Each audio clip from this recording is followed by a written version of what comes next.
लग्नानंतर होईलच प्रेम या मालिकेच्या पुढील प्रोमोत आपण असं पाहतो की मानिनीला सत्य कळालेलं असतं हे काव्याचं स्वप्न असतं, त्यामुळे ती खूप घाबरलेली असते.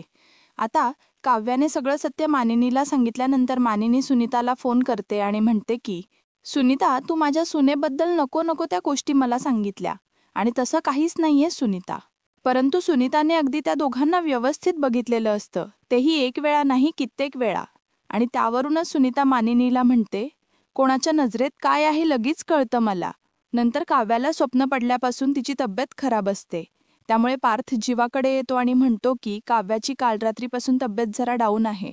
मला ऑफिसला जाता येणार नाहीये, पण जावंही लागणार आहे. माझं म्हणणं होतं की तेवढ्यात जीवा असं म्हणतो की दादा, तुझं असं म्हणणं आहे का की मी काव्यासोबत थांबू.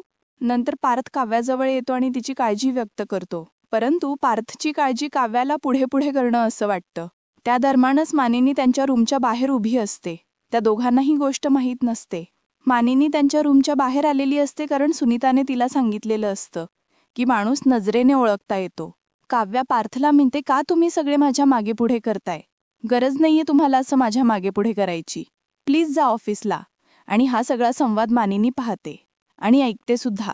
आता या गोष्टीचा पाठपुरावा ती करणार का हे आपण पुढील भागात पाहू. आणि इथेच हा प्रोमो संपलेला आहे. भेटूया पुढील भागात. तोपर्यंत नमस्कार.